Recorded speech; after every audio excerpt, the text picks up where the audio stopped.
20 রাকাতের কম তারাবি হয় না, হয় না, হয় না, হয় না, হবে না।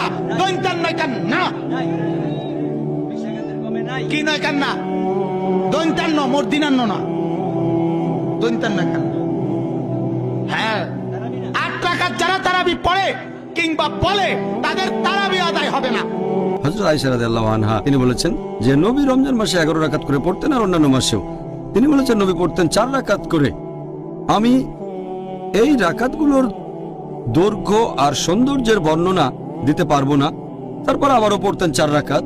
এটার দৈর্ঘ্য আর সৌন্দর্যের বর্ণনা দিতে আমি পারবো না। এরপর পড়তেন 3 রাকাত, তার মানে 8 যোগ 3।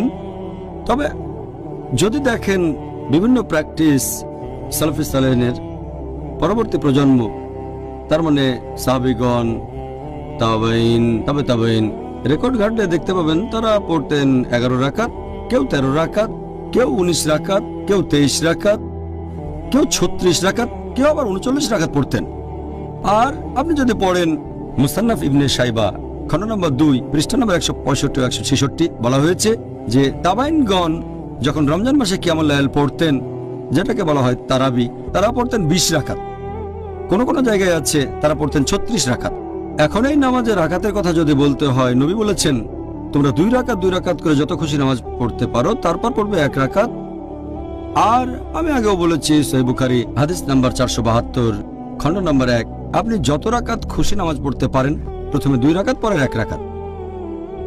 তবে আপনি যদি নবীর সুন্নত মেনে চলতে চান, নবী সবসময় পড়তেন 8 রাকাত যোগ 3। তাহলে কত রাকাতের অনুমতি আছে?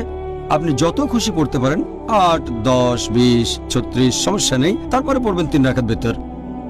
আর আমাদের নবী পড়তেন 8 যোগ 3 11। তবে আপনি যত রাকাত খুশি নামাজ পড়তে পারেন। হ্যাঁ, আপনি আমাদের বলেছেন যে কিয়ামুল লাইলে আমরা মুসলিমরা যত রাকাত ইচ্ছা নামাজ আদায় করতে পারি, তবে নবীর সুন্নত 8 রাকাত। আপনি সেরকমই বলেছেন। হ্যাঁ, নবী পড়তেন 8 রাকাত। আলহামদুলিল্লাহ। তবে অনুমতি দিয়েছেন আপনি যত রাকাত খুশি পড়তে পারেন।